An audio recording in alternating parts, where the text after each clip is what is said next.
Previously on Dreamland. Have UFOs crashed on Earth? Have we made alien contact? Is the US government covering up a massive UFO conspiracy? Behind me is one of the most secret military bases in the world, deep in the heart of the Nevada desert. The Groom Lake test site, also known as Area 51 or Dreamland, has been home to US stealth projects since the Second World War. However, in recent years, a more disturbing story has emerged, and that is that the government is back engineering recovered alien spacecraft. It's a story the US government has tried to cover up for half a century. The truth behind Dreamland. I am convinced, based on my research and the individuals whom I've had contact in the U.S. intelligence community, that the U.S. government does indeed have craft that meet the description of many of the UFO reports. The whole aim of the project was to take these craft, or the one in particular that I was working on, and try and duplicate its systems and subsystems with earthly materials. I'm convinced beyond doubt that we have recovered aircraft, alien vehicles, that we have made contact with aliens, that we are communicating with them in some way or form, and that we have vehicles and bodies in preservation. They are here, whoever they are, wherever they came from, whatever they're doing. Other intelligences are messing around on our planet. I think that too many people's butts are on the line with this, that they lied to us too long, that a lot of people have stolen legitimate national security money to keep this cover-up going, that they have perpetuated disinformation schemes on the American public, probably on the British public. The Air Force knows that there was a crash saucer, there were alien bodies recovered, that there have been aircraft that have gone up to chase UFOs and have not come back. They know that we're dealing with the biggest story of the millennium.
Based on the evidence of former workers and the unexplainable lights in the sky, there is little doubt that Area 51, seen here in the distance, does house flying craft that are literally out of this world.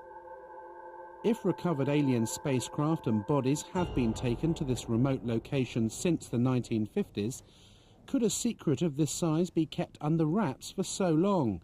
And if so, who's keeping it? We're dealing with a cosmic Watergate. That means that some few people within the governments of the United States, Canada, Britain, and undoubtedly other countries have known since July 1947, when at least 2 crashed flying saucers and several alien bodies were recovered in New Mexico, that indeed some UFOs are extraterrestrial spacecraft. Since Project Blue Book closed down in 1969, there was no official interest in this subject. That seemed, to say the least, a trifle strange when documents that have come out under the Freedom of Information Act in America show the contrary, show that organizations like the CIA and the NSA are actually very heavily involved in UFO research. There's a relatively small number of people within the intelligence, military intelligence and scientific and technical intelligence community who are aware of what's going on, and an even smaller group who are actually organizing top secret research into this phenomenon.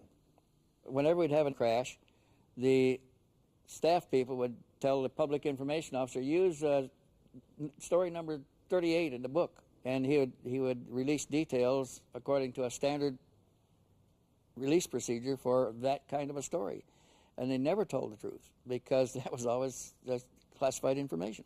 The government is fighting tooth and nail. It will not reveal any kind of information about that base, and as a result, workers, people who helped win the Cold War, who dedicated their lives to these secret programs, who kept their mouths shut for all these years, are dying because of exposure to toxic materials that the government refuses to acknowledge exist out there, because they refuse to acknowledge the base itself. If it is already explained, there's nothing exciting, why can't people talk about it? Presenting Cosmic Journey. One of the most revealing glimpses of just what the Pentagon knew about the existence of crash saucers and alien contact came in 1989 with the development of a top-secret project codenamed Cosmic Journey. Cosmic Journey is a new experience in live entertainment, a new concept and a new dimension. This is something that no one should miss, and I guarantee you that millions and millions of people throughout the world will remember this for the rest of their life. Its aim was to display to the public, by way of a travelling exhibition, the crashed craft and preserved alien bodies that the government had in its possession. The Pentagon enlisted the help of Bob Exler, a NASA mission specialist in robotics, who was also a respected UFO researcher. At a series of meetings in Washington in 1989, military officials set out their plans to Exler. They were devising a variety of kiosks to show the history of the UFO sightings, UFOs associated with the space program, and of course aliens associated commonly with the abduction phenomenon. I was shown a photographic rendition that involved an actual, what appeared to be some form of an alien creature, typical to the gray aliens that have been referred to popularly in the publications and in the press. The creature was encased in sort of a glass coffin-like structure that was being preserved. There was a lot of apparatus, tanks and so forth, probably some form of a cryogenic tank to preserve the body from decay. As part of his indoctrination program, Exler was flown out to an offshore NORAD tracking facility. Traveling in unmarked black helicopters, they headed out 20 miles off the coast of Florida, landing on what looked like an oil rig. As we got into this facility, we descended to an area that I would describe as sort of a mezzanine area, looking out over a control room. This was obviously a NORAD tracking facility. There was a huge screen. It represented an area of the southeast quadrant of the United States. Then there were a series of lights that were floating along sort of like the top of this grid area. There were 5 of them in all. Were labeled, by the way, on the screen as ASCs, and I heard someone make reference to alternative spacecraft. The craft went down into this grid, into this vortex area, and then dispersed. And no one seemed to be concerned at all. Presenting Cosmic Journey, an experiential entertainment concept of Kenneth Feld Productions. I've not since been contacted by anyone associated with the Cosmic Journey. There have been, since the publication of the book revealing the project itself, there have been a number of plausible denials by members associated with the project, and of course categorical denials on anything related to the more intrinsic alien issues. The only official UFO investigation that the United States will admit to was Project Blue Book. It was set up by President Truman in 1952 after a rash of UFO sightings over sensitive military areas. Was it a genuine attempt to investigate UFOs, or just a smokescreen to keep an increasingly anxious Congress and public at bay? The public was told everything's under control. Signed, Greg. Blue Book, that is the organization that's doing the UFO thing. We have access to the finest scientists. And there was a whole bunch of malarkey that went along with that. It was set up as a public information office to answer the questions on the UFO phenomena for the public. And their case information, their files, were sent down from upstairs, from where my office was, where my desk was. Usually cases that could be explained away, and those were used as sample cases in dealing with the public. Anything classified above confidential stayed upstairs and even went higher and never came into the purview of Blue Book at all. I don't think it was a genuine investigation in that the really sensitive reports were filtered out by a more important group than Project Blue Book. We have obtained copies of Project Blue Book documents. There are literally hundreds of reports of UFO sightings and eyewitness accounts from both civilians and military personnel, many that were unexplainable. Project Blue Book is still some 40 years later the most important body of evidence admitted by the US authorities that we have made contact with extraterrestrials. The investigation was closed down suddenly in 1969. No reason was given. Blue Book was the cover organization. That's the one you heard about. That's the only one ever mentioned. And as recently as last year, an Air Force letter to a senator said Blue Book was it, and when we closed it, we got out of the business. In reality, all these other groups concerned with monitoring the skies were continuing to look at militarily important cases. A light in the sky means nothing. But if one goes buzzing down the runway at a strategic air command base where nuclear weapons are stored, which has happened, and we've got some records on that, that's of concern. We can say that the recent sightings are in no way connected with any secret development by any agency of the United States.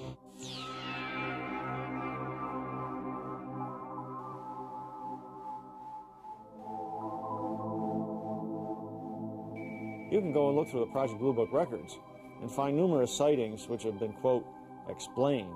And you go and look at the explanation and you find the explanation does not fit the description by the witness or witnesses. That's evidence that the Air Force was trying to get rid of the problem by explaining it away at all costs.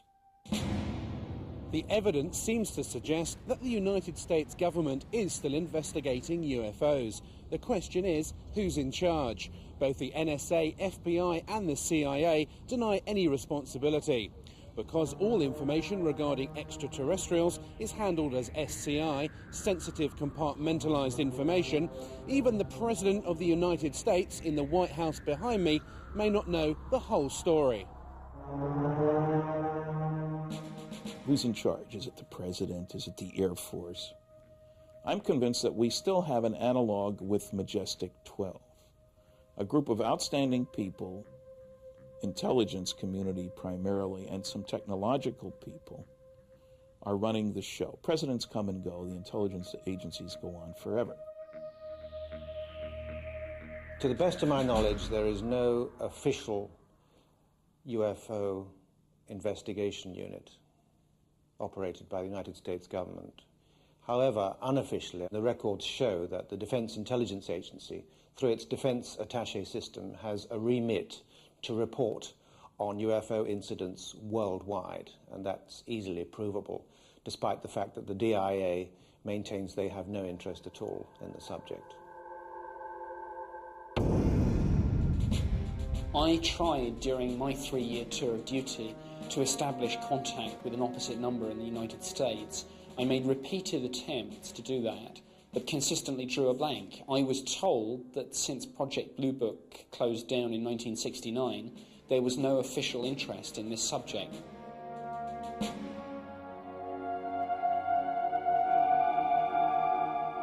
I didn't work for the U.S. government. I worked for a satellite government of this country. As far as the Senate concerned, I think there was only one left, and that was Bob Dole. And as far as the presidents are concerned, the only presidents that I feel that I've met at the facilities back in the 50s and 60s were Nixon and Bush. We contacted former President George Bush to ask him what he knew about the existence of recovered alien craft and the developments out at Area 51. We received a fax response. Unfortunately, we are not able to provide answers to the questions that you send. President Bush's policy of long standing is not to comment on or engage in speculation about alleged classified programs of any kind. A close confidant of George Bush and a man well acquainted with Area 51 was Admiral Bob Inman. His credentials are impeccable. He was director of both Naval Intelligence and the National Security Agency, as well as deputy director of the Defense Intelligence Agency and the CIA. In a telephone conversation with Bob Exler in 1989, he referred to recovered vehicles becoming available for research. Do you anticipate that any of the recovered vehicles would ever become available for technological research outside of the military circles? Again, I honestly don't know. 10 years ago, the answer would have been no. Yeah. Whether as time has evolved, they're beginning to become more open on it, is a possibility. He knew from an official standpoint that these vehicles, these objects existed, that they were in U.S. military custody, and that there were scientific projects associated with those. I believe it is the first revelation by anyone in a high enough level capacity within the U.S. government, especially within the intelligence community, to, in effect, acknowledge that we are indeed involved, that UFOs are real, that they were developed by non-human intelligence, and that somehow or another we have acquired possession of that technology. Inman does not say much. There is no reference, there's no mention of UFOs, spacecraft, anything like that. The conversation centers on recovered vehicles, technology, and so forth. But Admiral Inman was aware of the subject matter, and we know from his executive assistant, Tom King, that there was to be no public discussion of these matters, the matters that had been discussed between Exler and Inman, because of national secrecy laws. We ask that you not quote him or use his name in any manner without his prior approval. Inman retired from government service in 1982 to become president of Science Applications International Corporation of San Diego.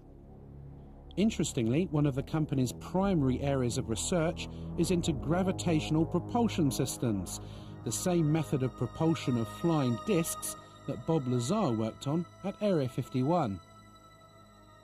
Jane's Defense Weekly, the popular military and defense publication, published an article about SAIC, and as a postscript to the article that anyone who believes in the science of anti-gravity to be too arcane, too esoteric, even for the U.S. Air Force, should consider the electric propulsion study undertaken by SAIC for the Astronautics Laboratory, which is now part of the Phillips Lab. The study's primary objective was to outline physical methods to test theories of inductive coupling between electromagnetic and gravitational forces to determine the feasibility of such methods as they apply to space propulsion, and in simplified terms, an anti-gravity propulsion system. It remains for some the ultimate quantum leap. Well, it's possible, one, because I saw the equipment that would do it, and two, it is theory that would work. Gravity distorts time, and like I said, that's not a theory. We know that to be true. And if you're bending space and time along with it, when you wind back up in that place, you're there between the ticks of a clock.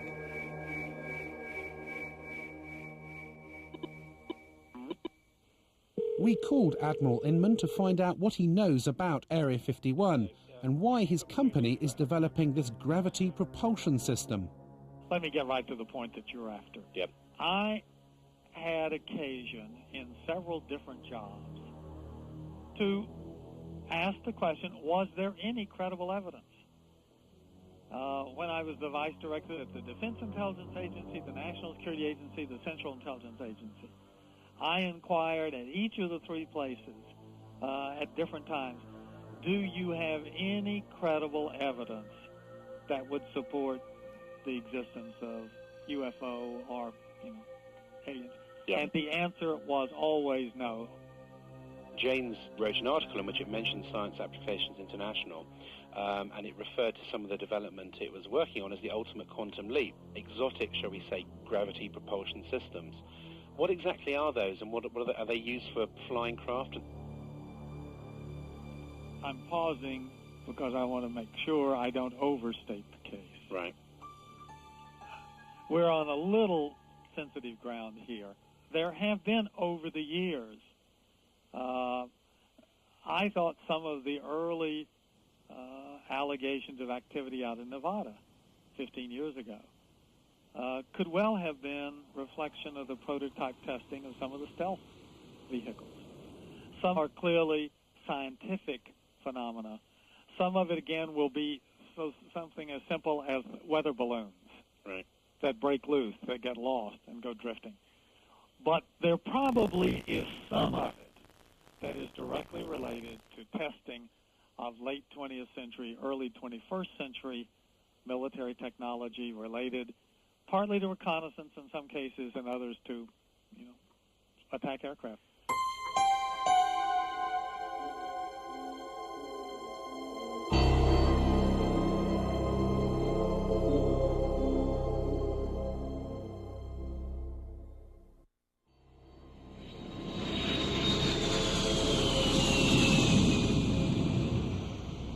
This is the Nellis Air Force Base, one of the top military installations in America. It's split into four main areas. The Tonopah and Nevada test sites, where America's top-secret nuclear tests take place, as well as the Nellis bombing range, where the latest jets and bombers are put through their paces. It's also home to Area 51, so if there are flying saucers being tested over the desert, then the personnel at Nellis definitely know about it. We were contacted by a former radar operator at Nellis, who confirmed that she had witnessed a classified flying disc test out in the test range. She left the Air Force in 1985 and is too frightened to reveal her true identity. The flying disc test took place at night in the desert a few miles from the base. I was at that moment standing on the deck of the radar van. It was nighttime, and I was looking up in the sky because there were saucers up there. There were 10 to 15 saucers, and they were glowing orange on the bottom. The one that was closest to me, I could see in pretty good detail. I was standing with a group of people of whom I did not know any of them, and they did not appear to know each other. So it seemed like we were all very isolated. No one was talking to anyone. It was very frightening because what I was seeing was definitely something that was very highly classified, and there was a couple of people talking inside the radar van who I assumed were officers, but no one was wearing any rank insignia and no one was wearing any name tags. The maneuvers that they executed were very sophisticated. So my guess is that they were being piloted by aliens who knew exactly what maneuvers they could do.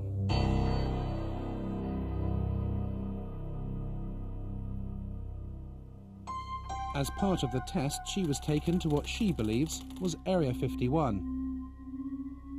We were taken to a medical facility that was very sophisticated. Someone came and took me into an examining room, and they had me lay down on a stainless steel table. And someone came in through the door, walked around the table up beside the right side of my head, saying in a real deadpan, monotone voice, "Stay calm, stay calm, stay calm." When he got up by the side of my head, he had a hypodermic needle hidden in his hand. He brought it up, and it went straight into the right side of my neck. and whatever chemical it was went straight to the brain. It has taken her over 10 years to come forward with this information. It has been very difficult to talk about this. It's almost like every time I relate the story, it gets a little easier, but when I first started talking about it, it was like my mouth didn't even want to form the words, and the sound didn't even want to come out of my throat. So I can only guess from that there was a very strong suggestion given to me not to talk about this, not to remember it, and if I did remember it, not to ever talk about it to anyone.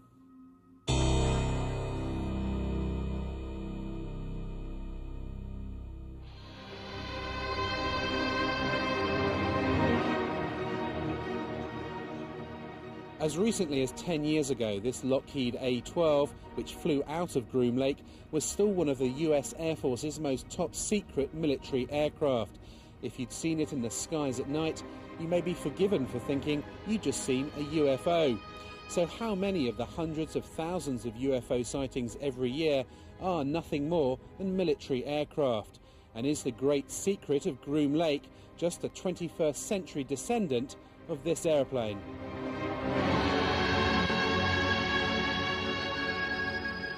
The original test pilot was Lou Schock. The first time he saw it, I mean, he rubbed his eyes, he turned around, walked back out of the production hangar at Lockheed and walked back in because he did not believe his eyes. You know, initially they were going to call it El Salvador instead of Cygnus.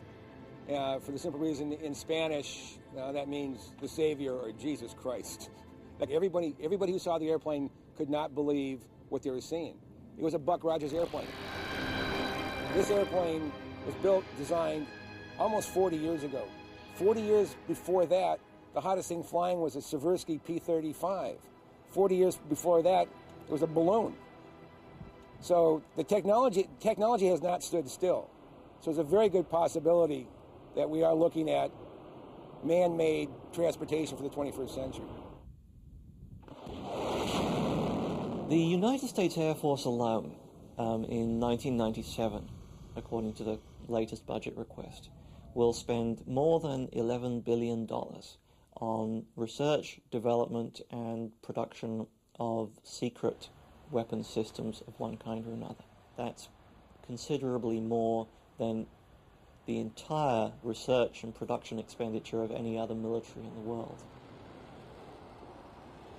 I am very distressed that the black project teams are operating without oversight from official committees, from Congress, if you will, from public oversight, with black budgets that no one knows where it's going or what it's being used for. I find that exceedingly distressing, frightening, the ultimate big brother scenario. I think a good part of the reason for keeping everything classified is because this is an awesome weapon. Now you think the amount of energy that this system can put out, weapon system if you want to look at it as that, and it obviously had some weapon potential. Just think about being able to deploy something like that virtually instantaneously anywhere in the world. You have a conflict in the Middle East, how long does it take you to get an aircraft carrier over there? Well, it takes a long time. Here's an awesome weapon power that flies, that can move somewhere virtually instantaneously and, pound an enemy virtually into dust.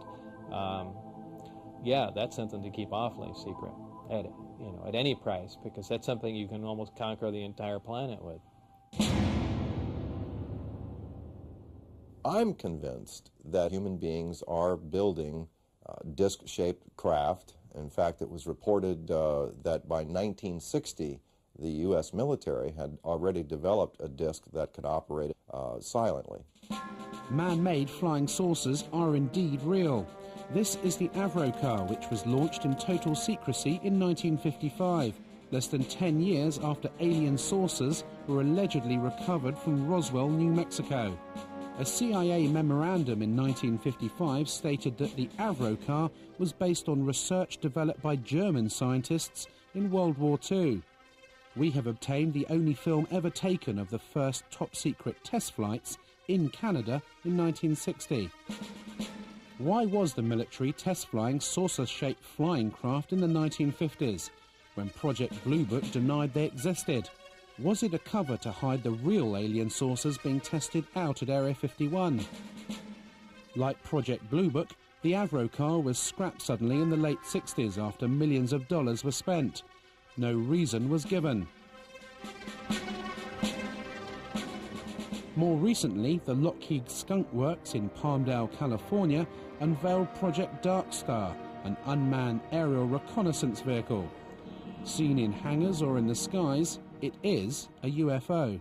I think it's time that you get a look at the newest star in the world of airborne reconnaissance. Ladies and gentlemen, I present Dark Star.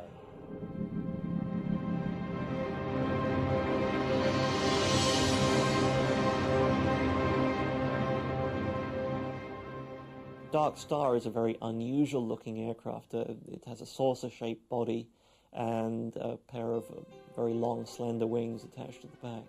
Like many stealth aircraft, including the B-2, its appearance varies drastically according to what angle you see it from.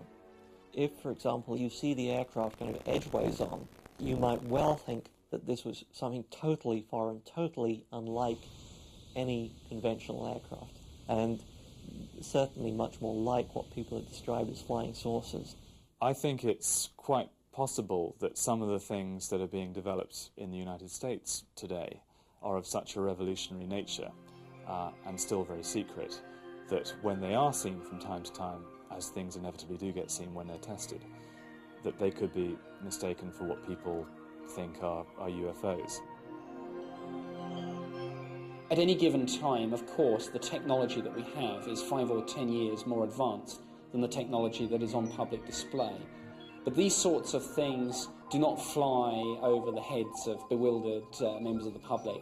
They fly exclusively in very clearly defined ranges and danger areas. So the sorts of things that are being reported as UFOs will not be ours. In September of 1947, the Air Force wrote to J. Edgar Hoover a letter saying we've checked all of our research projects, etc. This would be not just the Air Force, but the Navy and the Army, everybody. And we have nothing that could create these flying disc sightings. A big UFO convention came to an end in Las Vegas last night, and afterwards, naturally, some of the members went out in the desert to search for UFOs. A news crew went along, too, and sure enough, it wasn't long before a mysterious, unidentified object appeared. Not too surprising, somewhere up there, you see it, because this patch of desert is right near a military test site. This looked like no aircraft lights that any of these folks had ever seen. Was it a bird? Was it a plane? Was it the Aurora, the secret plane? We don't know. More to come, I'm sure, and the Air Force is not saying anything as usual.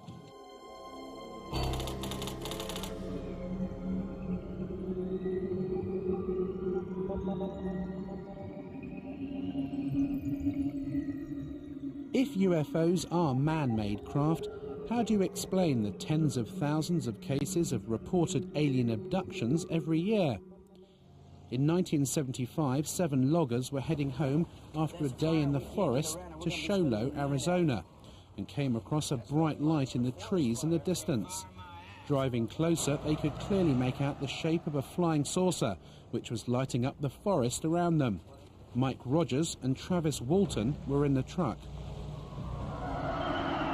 Stop, Mike! Stop the truck! It had lighted spots on it and was basically metallic, had a metallic framework. My first feeling was that it looked rather beautiful. But at that time, it wasn't making any noise and it wasn't moving. It was just quietly perched there in the air. Fellas! Robbie! You son of a bitch! How are you doing? My God! When it started to move, the sound got real powerful, and I jumped for cover, and I got down behind this log, and the guys were yelling, "Get away from there," and they were swearing and everything, and I was, pretty scared myself, and I made up my mind to make a run for it. And when I raised up, wham, something hit me. A beam of energy, a bolt of lightning, but it wasn't like lightning. It was like straight-sided, like a deliberate beam of energy, but it was so powerful it created like an explosion that lifted him off his feet and blew him backwards. And here's Travis flying back through the air.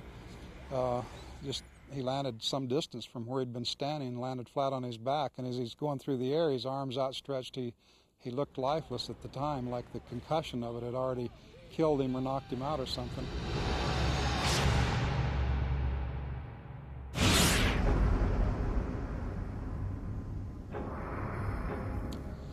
Well, I could hear the sounds of movement around me, and I had trouble focusing my eyes at first. I saw there was a light above me, and the ceiling was very close. I could feel I was laying on top of some hard raised surface. But when I finally got where I could focus my eyes, and I saw these creatures standing over me, I just flipped out. I just instantly became hysterical. I started screaming. I was definitely not in a hospital. And can you describe what these aliens look like? Well, they were basically humanoid, you know, 2 arms, 2 legs, like that. But they had very large heads, no hair, huge eyes, sort of a pale grayish-white skin, and they were wearing coveralls, a kind of a brownish coverall. After spending what Travis remembers to be an hour or 2 inside the craft, the aliens put a mask over his face and he awoke in the middle of the road with the craft above him. He'd been missing for 5 days.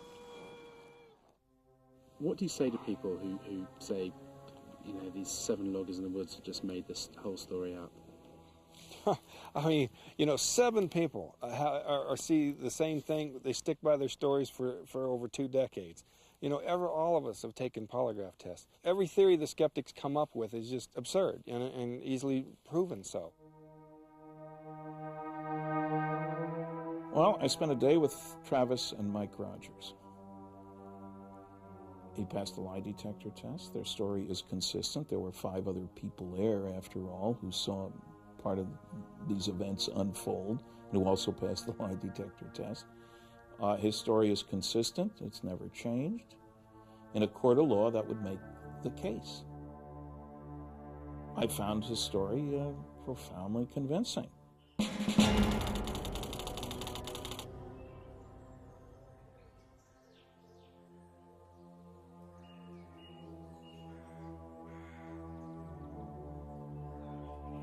This is the Saratov Air Base, 200 miles outside Moscow. Behind these barbed wire fences is the Russian equivalent to Area 51. If you thought only the US government had flying disc technology, then you'd be wrong. The Russians have been working on a secret project codenamed Taryelka since the Second World War. Security here is unprecedented, and this perimeter fence is as close as we've been able to get to the base. We did secure some footage of the flying disc in the hangar. The codename for the project is Ekip, and it has been designed for humans to fly. We asked the scientist in charge of the project what propulsion system the craft uses, but he would not divulge what he called classified information. What is clear is that Taryelka is aimed at the commercial market, not the military. The Russian engineers here at Saratov see this as an alternative to aeroplane transport in the 21st century.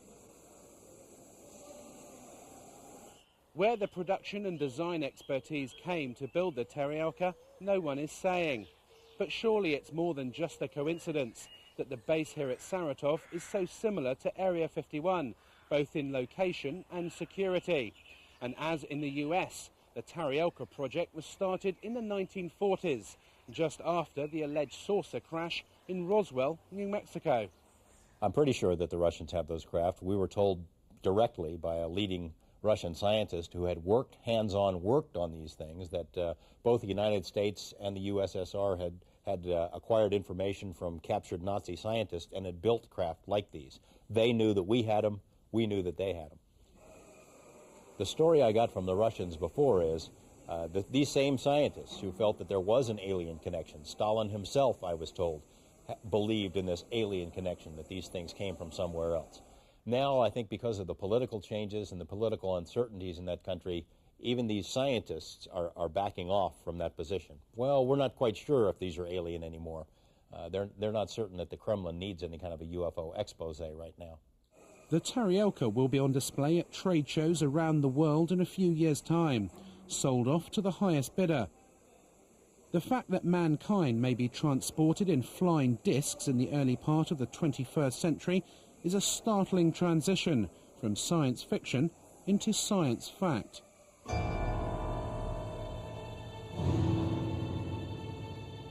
Have alien saucers crashed on Earth, and have we back-engineered these craft to develop our own 21st century flying discs?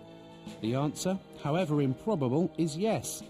Area 51 does exist, and we have eyewitness accounts from at least 2 former workers at the base who confirm the existence of alien spacecraft.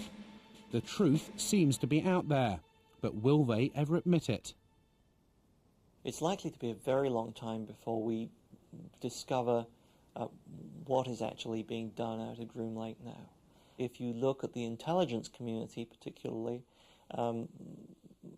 they seem to wait anything from 15 to 20 years or more after something has been retired before they acknowledge its existence. Therefore, if things are operational now, we may not see them for another 30, 40 years. What also happens at that point is that things remain secret for so long that the people who originally decided they should be classified are retired or quite possibly dead. And it becomes almost impossible to declassify a program at that point because nobody knows quite why the secret is being protected.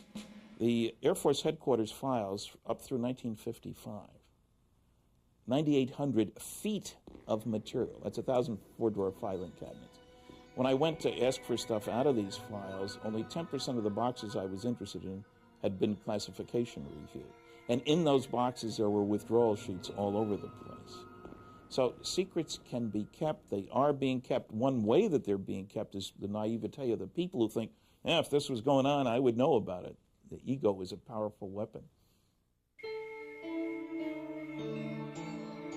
They have to know that it has to come out, and it has to be part of their program that it will come out. We just don't know what the agenda, what the time frame is. I think it's very reasonable, let's say if contact were made in the 1950s, I think it's very reasonable of the government to say, let's keep it secret for 40 or 50 or 60 years so we can study it, so we can reproduce the craft, so we can understand what it is we're dealing with and release it to society slowly. Perhaps that's what they're doing now. Do you think the secret will be out in a few years' time? I'm saying because I've got permission, I'll turn my papers over to you in 2002, and then you'll know who I am.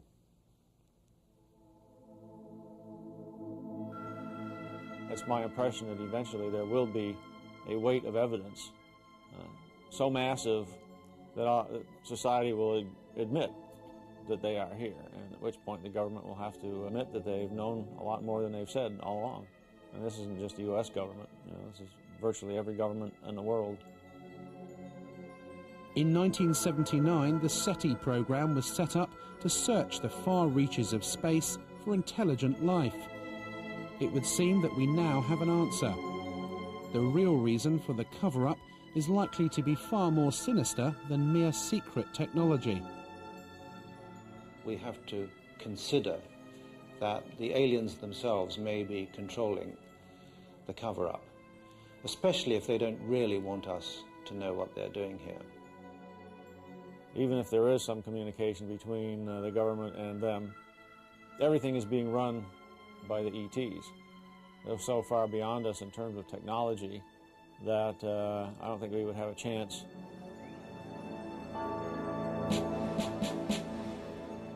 They, the officials in charge of this information, are going to look rather impotent were it known that there are extraterrestrials invading our airspace against whom we have inadequate defense.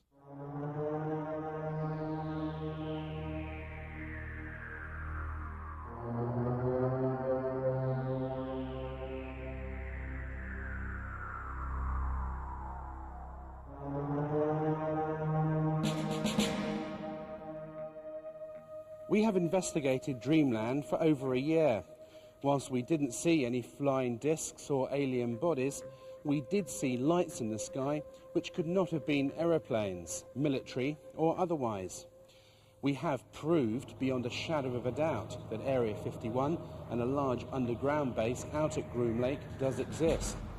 We've seen the workers fly in and out of the facility and talked to alleged former workers at Area 51 about their back engineering of recovered alien spacecraft.